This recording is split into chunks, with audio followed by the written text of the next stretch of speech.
Hello, Hope Kids. We are so excited.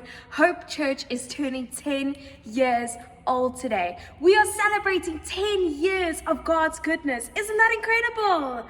We have a very special message from our senior pastor, Marinette. She recorded this a couple of years back, and we thought it is so good to listen to it now. It's all about gratitude, because what better way to celebrate 10 years of God's goodness than to remind ourselves to be grateful for all He has done. Enjoy. Verse 11. Jesus traveled on toward Jerusalem and passed through the border region between Samaria and Galilee. As he entered one village, 10 men approached him, but they kept their distance, for they were lepers. They shouted to him, "Mighty Lord, O wonderful Master, won't you have mercy on us and heal us?" It's so interesting.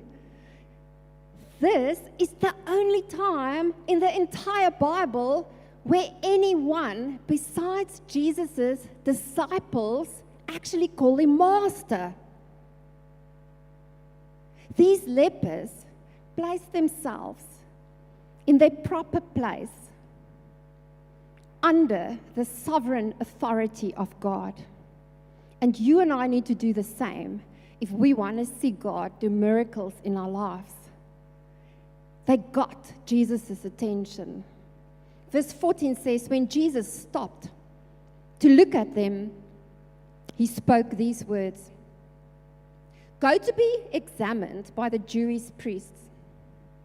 They set off and they were healed while walking along the way. So I put myself in the story. I'm almost sure I would have said, "Excuse me, Jesus, can you first heal me?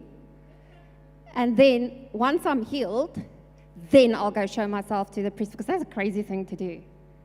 Fortunately, these lepers had faith, and they believed in Jesus, and they obeyed him. They knew that Jesus does not speak to be heard. He speaks to be obeyed. And if you and I want to see miracles take place in our lives, we need to obey when Jesus speaks, even if it doesn't make sense, especially if it doesn't make sense. Verse 15.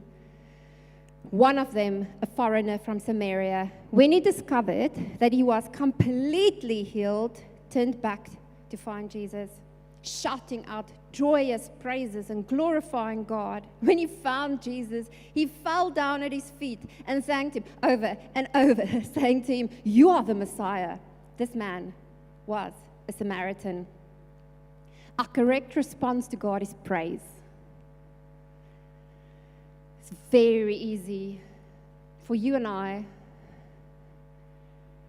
to take the good things in our lives for granted. Just like the other 9 that didn't come back to give glory to God. Verse 17. So where are the other 9? Jesus asked. Weren't there 10 who were healed? They all refused to return to give thanks and give glory to God, except you, a foreigner from Samaria. As I read this, I'm like, Lord, forgive me. Forgive me if we're not always saying thank you to you for all the good things in my life.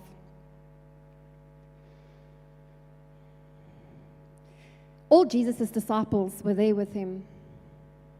And Jesus made sure that it's recorded in his word, and that we were all going to sit here tonight or watch online and know that ungratefulness bothers God. It does.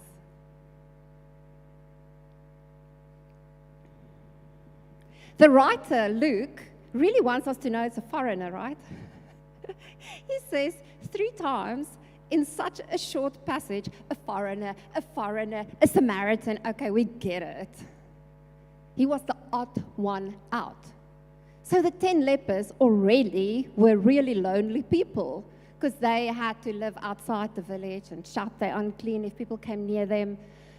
They were lonely, and then he was the lonely one of all the lonely ones, because he was a foreigner. Are you lonely?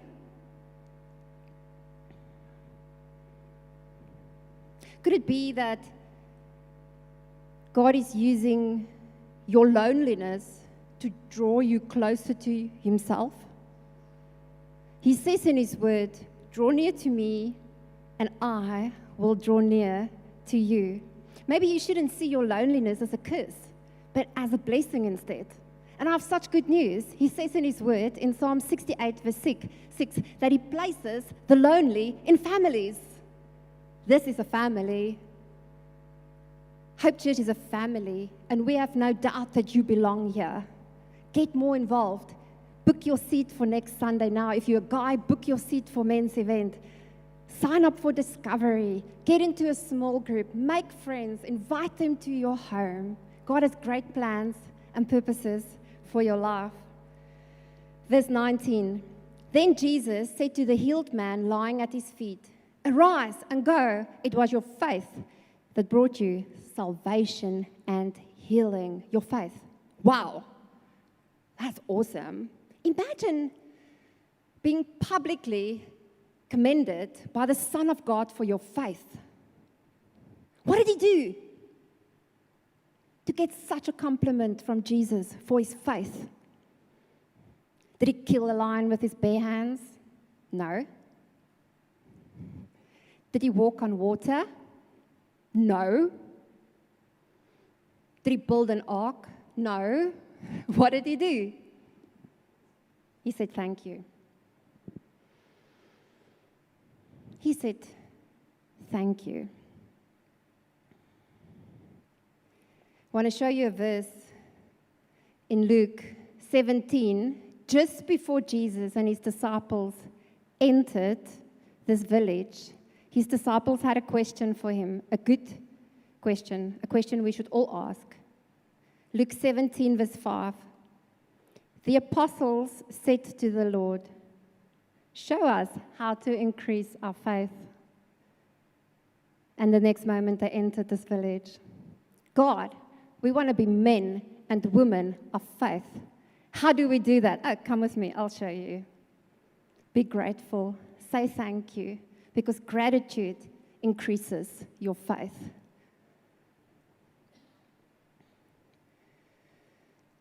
1 Thessalonians 5, verse 18 says, in the midst of everything, be always giving thanks, for this is God's perfect plan for you.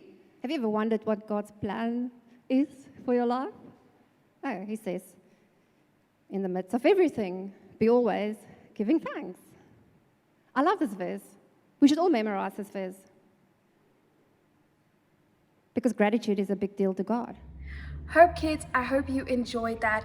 It's amazing what God can do when we just lift up thanks to Him. We can't wait to catch you next Sunday as we continue our series on trust. See you then.